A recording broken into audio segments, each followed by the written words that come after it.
بسم اللہ الرحمن الرحیم۔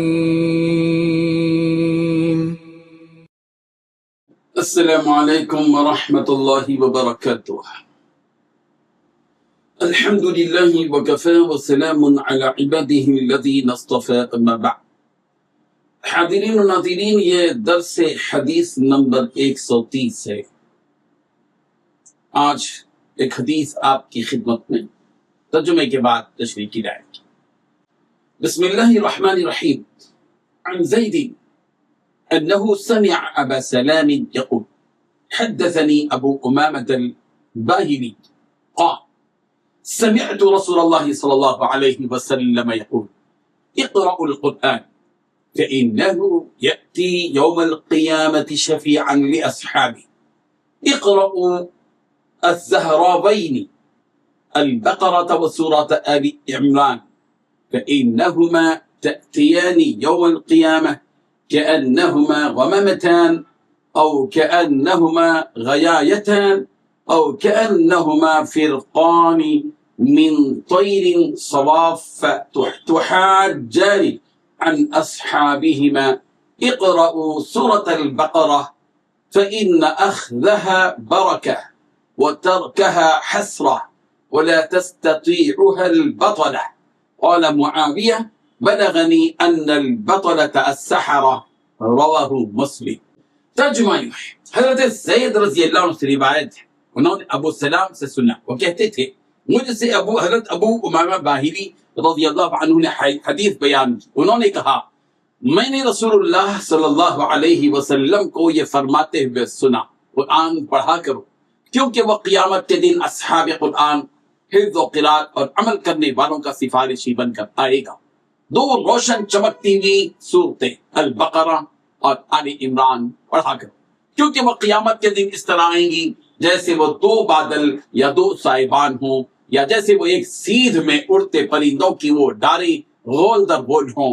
وہ اپنی صحبت میں پڑھنے اور عمل کرنے والوں کی طرف سے دفاع کریں گی۔ سورہ بقرہ پڑھا کرو کیونکہ اسے حاصل کرنا باعث برکت، اسے ترک کرنا باعث حسرت اور پچھتاوا، اور باطل پرست اس کی طاقت نہیں رکھتے۔ معاویہ نے کہا مجھے یہ خبر پہنچی ہے کہ باطل پرستوں سے ساحر جادوگر مراد۔ اس حدیث میں 5 باتیں بیان کی گئی ہیں۔ قرآن، پہلی بات قرآن پڑھا کرو کیونکہ وہ قیامت کے دن اصحاب قرآن حفظ و قرات اور عمل کرنے والوں کا سفارشی بن کر آئے گا۔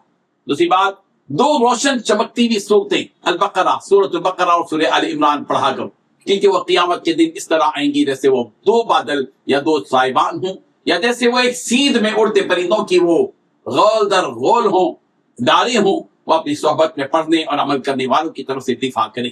تیسری بات، سورہ بقرہ پڑھا کرو کیونکہ اسے حاصل کرنا باعث برکت اور اسے ترک کرنا باعث پچھتاوا یعنی حسرت ہے۔ تو چوتھی بات، اور باطل پرست اس کی طاقت نہیں رکھتے۔ پانچویں بات، معاویہ نے کہا مجھے یہ خبر پہنچی ہے کہ باطل پرستوں سے ساحر جادوگر مراد ہے۔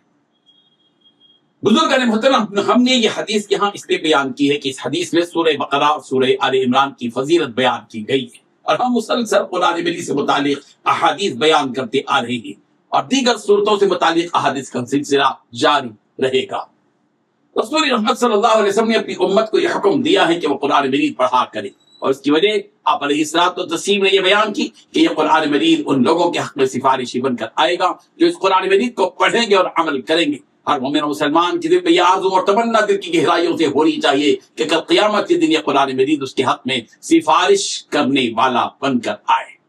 اس حدیث میں بطور خاص سورہ بقرہ اور سورہ آل عمران ان دونوں صورتوں کی فضیلت بیان کی گئی ہے کہ یہ دونوں صورتیں قیامت کے دن اس طرح آئیں گی جیسے کہ بادل اور سائبان۔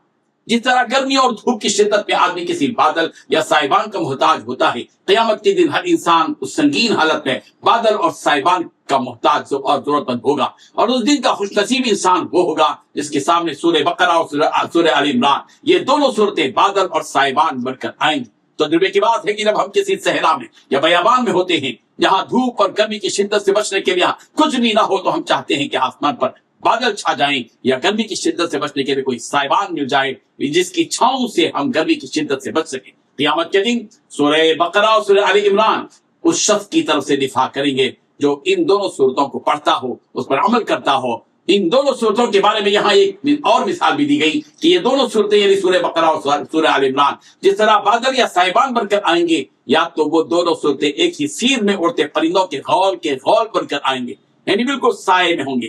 گویا سورہ بقرہ اور سورہ آل عمران کو پڑھنے والوں اور پر عمل کرنے والوں کے حق میں قیامت کے دن یہ صورتیں ایک ہی سیدھ میں صفحے بنا کر اڑتے پرندوں کے غول بن کر آئیں گے، گویا ان کے سائے میں ہوں گے۔ رسول رحمت صلی اللہ علیہ وسلم نے سورہ بقرہ کے بارے میں بطور خاص ارشاد فرمایا کہ سورہ بقرہ پڑھا کرو، کیونکہ سورہ بقرہ کا حاصل کرنا برکت کا سبب ہے، یعنی جو کوئی سورہ بقرہ کو پڑھے گا، سمجھے گا، اس پر عمل کرے گا، وہ رب ذوالجلال کی برکتوں سے سرشار رہے گا۔ اور یہ بات بھی ذہن میں رہے کہ سورہ بقرہ کو چھوڑ دینا حسرت اور پچھتاوے کا سبب ہوگا۔ اس لیے سورہ بقرہ کو اپنی زندگی میں اپنائیں، اور اس سورت کو پڑھیں، سمجھیں اور اس میں موجود ہدایات پر عمل کریں۔ آخر میں فرمایا کہ جو اہل حق ہیں وہ تو سورہ بقرہ کی فضیلت اور اس کے فوائد سے مستفید ہوں گے، اس کا فائدہ ان خوش نصیبوں کو ہوگا، لیکن جو باطل پرست ہے یا کاہل ہیں، یعنی ایسے کاہل ہیں جو سورہ بقرہ کی تلاوت کرتے ہیں اور نہ اس میں موجود ہدایت کو سمجھتے ہیں اور نہ ہی عمل کرتے ہیں، ظاہر بات ہے کوئی اس کے فائدے سے محروم رہتے ہیں۔